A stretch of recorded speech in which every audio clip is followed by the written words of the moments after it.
Une rumeur qui ne veut pas mourir. Oui, effectivement. Il y a une rumeur qui ne veut pas mourir en politique québécoise.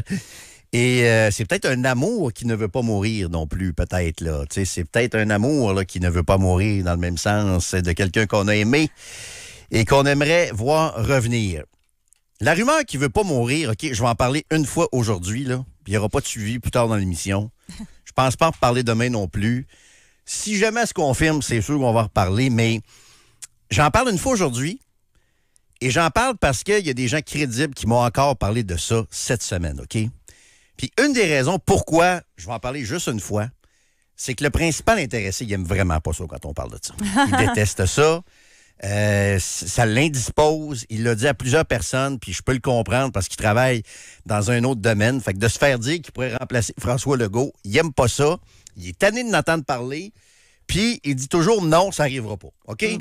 Vous avez peut-être reconnu la rumeur qui ne veut pas mourir.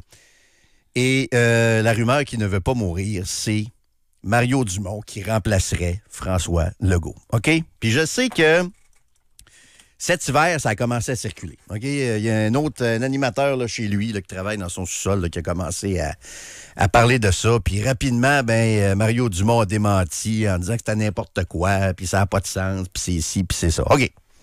Je suis obligé de vous dire que la rumeur ne veut pas mourir, comme je vous le disais. Puis la seule raison pourquoi je vous en parle ce midi, seulement ce midi, c'est qu'il y a des gens crédibles qui me parlent de ça. Si c'était des gens qui essaient d'attirer l'attention, qui veulent faire parler d'eux autres, qui veulent des clics, qui veulent ci, qui veulent ça, je vous en parlerai pas ce midi. Mais c'est des gens plus dans l'ombre. Oui, c'est des gens relativement proches du pouvoir qui me parlent de ça. OK. Je vais le dire comme ça, tu sais. Puis c'est un souhait ou c'est vraiment une... C'est pas un souhait pour ces gens-là, nécessairement. Pas nécessairement, non. Okay. Il y a des gens qui ont des infos, qui savent un peu ce qui se passe en haut lieu, au bureau du premier ministre, parce que la réalité derrière ça, là, regardez le sondage un matin, là. Le PQ à 33, les libéraux à 21, la CAQ à 20. La CAQ qui perd encore du terrain. Je veux dire, ça va être très, très, très, très difficile pour M. Legault de remonter à la côte. Là. Très, très difficile, OK? Puis, on le disait hier, c'est de sa faute jusqu'à un certain point. 3 mandats consécutifs majoritaires pour un premier ministre au Québec. On n'a jamais vu ça depuis Duplessis. Là. Fait que c'est normal qu'on parle de ça. Et la question va se poser à la CAQ. Je vous en ai beaucoup parlé cette semaine. Il y a toutes sortes de scénarios qui circulent. Certains vont suivre avec beaucoup d'attention ce qui va se passer le 7 juin prochain au Conseil jeunesse de la CAQ à Lévis.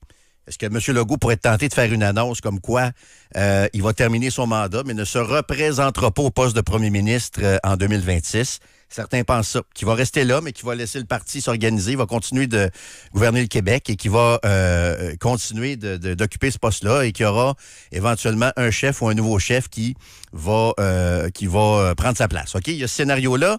Je vous ai parlé d'un autre scénario, élection anticipée au Québec, où on essayerait peut-être de surprendre tout le monde.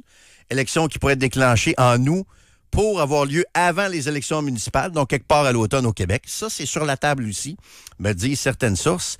Mais l'histoire de Mario Dumont, là, ce qu'on me dit, là, c'est que probablement que si François Legault avait la confirmation que Mario Dumont est intéressé à revenir en politique, probablement qu'il se tasserait et qu'on ferait un Trudeau-Carney, là. Ce genre de switch-là qui pourrait se faire. Puis ça, c'est sûr que ce qui s'est passé avec Trudeau et Carney, ça entretient aussi cette impression-là qu'ont bien des gens à l'Assemblée nationale. Parce que ça a très, très bien fonctionné. Puis le sondage est clair ce matin. Là, c'est Léger qui le dit. Là, les gens veulent du 109. Puis c'est normal après 2 mandats majoritaires. Là. Mais ça a été encore plus usant. Puis en tout respect, là, mais est-ce que Mario Dumont, c'est du 109? Moi, je pense qu'il peut être vu comme du 109 parce que ça fait tellement longtemps. Écoute, il est parti en 2008, on est rendu en 2025. Oui. C'est presque 20 ans. Je suis complètement d'accord, mais tu sais, ouais. Du 109, on dirait que c'était pas exactement la définition que j'avais. Puis j'ai beaucoup de respect pour la carrière de Mario Dumont, honnêtement. Puis, mais tu sais, justement, il est devant la caméra à donner son opinion depuis combien d'années? Je sais. Est-ce que c'est quelqu'un que l'on peut vraiment considérer comme du 109? Mais est-ce que c'est quelqu'un qui plairait à l'électorat de la CAQ? Oui. Écoute, ta question est tout à fait légitime. C'est tout à fait normal. Tu as raison sur bien des affaires. Mais faisons l'exercice. Demain matin, on fait un Carney-Trudeau, là. Demain, on fait le switch. Mario Dumont est couronné chef de la CAQ. Ah, ça On fonctionne s'entend-tu qu'il tempête. passe la gratte? On parle d'une méga majorité, là. On parle de 100 députés, là, à l'Assemblée nationale. Je suis à peu près certain de ça, tu sais. Puis là, je sais que si Joe était là, je connais mon Joe, m'ennuie de mon Joe, et je sais que si Joe était là, il me dirait ce que bien des gens me disent. Mario, il veut pas y aller. Je sais que Mario dit ça à tout le monde. Puis Mario, là, que tu parles avec lui, ça fait longtemps que je n'ai pas parlé dans le privé avec lui, là, pour être honnête, mais que tu parles avec lui dans le privé ou publiquement, il dit non, ça ne m'intéresse pas. À chaque fois qu'il se fait poser la question. À chaque fois que Mario se fait dire quand est-ce que tu veux retourner en politique, c'est non, jamais je ne ferai pas ça. Il l'a encore dit, tout le monde en parle il n'y a pas longtemps, cet hiver aussi, OK? Puis dans le privé, il y a exactement la même réponse. Tous ceux qui le connaissent savent que, de un, il ne faut pas trop aborder la question. Il n'aime vraiment pas ça. Puis je le comprends parce qu'il y a une job dans les médias. Fait qu'il veut pas... il veut certainement pas qu'il y ait juste que je suis en train de faire là. Je sais que ça va se rendre à lui. Je suis convaincu qu'il n'aime pas ça parce que ça vient comme jeter un doute sur la job qu'il est encore en train de faire. Fait que c'est pour ça que je vais en parler une fois aujourd'hui et que je vous précise qu'aux dernières nouvelles, Mario Dumont veut rien savoir d'un retour en politique. OK? Il le dit à tout le monde, dans le privé, pas dans le privé. Ça, c'est une réalité. OK? Mais étant donné que je sais que ça va se rendre à lui, parce que chaque fois qu'on parle de ça, ça se rend à lui, j'ai le goût de dire, Mario, pense-y donc comme faut. Pense-y comme faut parce que je pense que le Québec a besoin de toi. Comment ça va, le Québec, présentement, la décote, le fiasco de la filière batterie, le fiasco de Saclic, le fiasco dans les hôpitaux, Maisonneuve-Rosemont, les écureuils, etc., etc. Comment ça va, le Québec? De quoi a besoin le Québec? Moi, je pense que le Québec a besoin d'un leader inspirant. Donc, Mario, étant donné que ça va se rendre à toi, quelqu'un va t'envoyer l'extrait par ex ou par n'importe quoi, je vais me servir de mon micro pour dire à Mario, repense-y donc un peu. Repense donc à ça. Ne serait-ce que 24 heures peut-être pour le bien du Québec, d'aller remplacer François Legault à la CAQ. Est-ce que la carrière de Mario Dumont, pensez à ça, là. Peut-être que les plus jeunes, vous êtes moins au fait de ça, mais pour vous remettre dedans, là, Mario a milité au Parti libéral, début des années 90, s'est chicané avec Robert Bourassa, quitté le Parti libéral, dans tout le contexte là, du rejet de l'accord du Lac-Meach, a fondé l'ADQ parce qu'il y avait un différend avec Robert Bourassa sur l'avenir du Québec, fonde l'ADQ, se fait élire dans Rivière-du-Loup comme député, réussit après ça, quelques années après, à faire élire quelques députés sur la Côte-Nord, région de Québec, etc., 4-5-0. 2007, Mario Dumont est aux portes du pouvoir avec quoi? Une cinquantaine de députés de mémoire.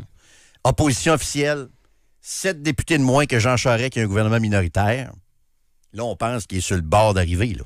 Là, on pense que notre génération, les X, est sur le bord d'arriver au pouvoir avec Mario Dumont. Qu'est-ce qui se passe un an plus tard? Élection. Jean Charest veut les deux mains sur le volant. Jean Charest va chercher une majorité. Et l'ADQ se retrouve avec 4 députés. Mario Dumont démissionne. Déçu. Amer aussi. Et après ça, il s'en va à TQS. Il s'en va au Canal V. Après ça, fait le saut à LCN. Fait une émission de TV le matin à 11h avec devant un décor. Depuis quoi, 15 ans? Est-ce que vraiment l'histoire politique de Mario Dumont va se terminer comme ça? Ben. Avec un show de chaise à TV comme ça? 4 députés à l'Assemblée nationale? Je refuse ça.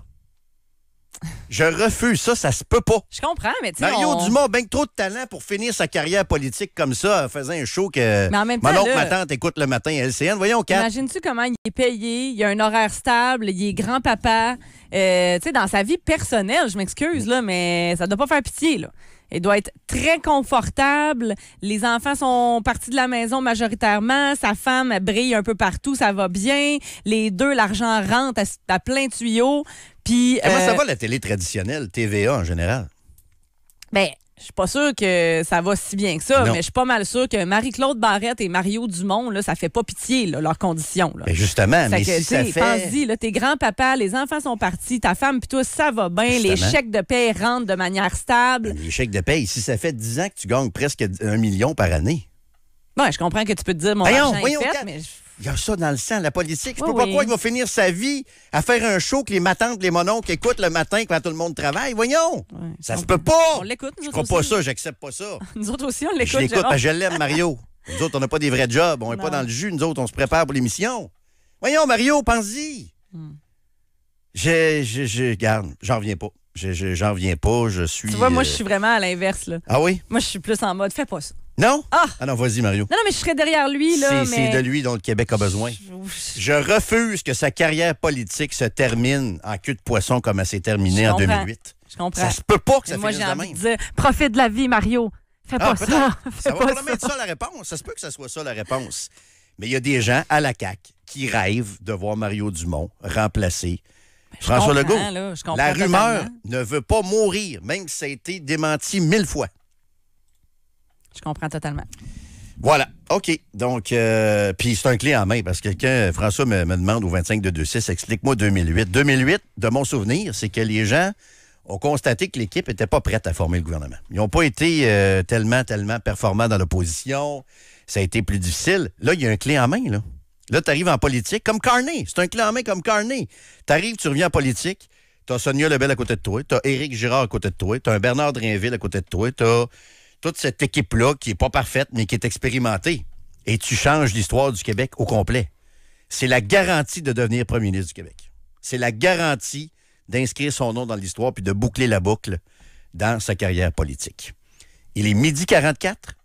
Plus un mot là-dessus. C'est la seule fois que j'en parlais, mais la rumeur ne veut pas mourir. On prend un break. On revient dans quelques minutes.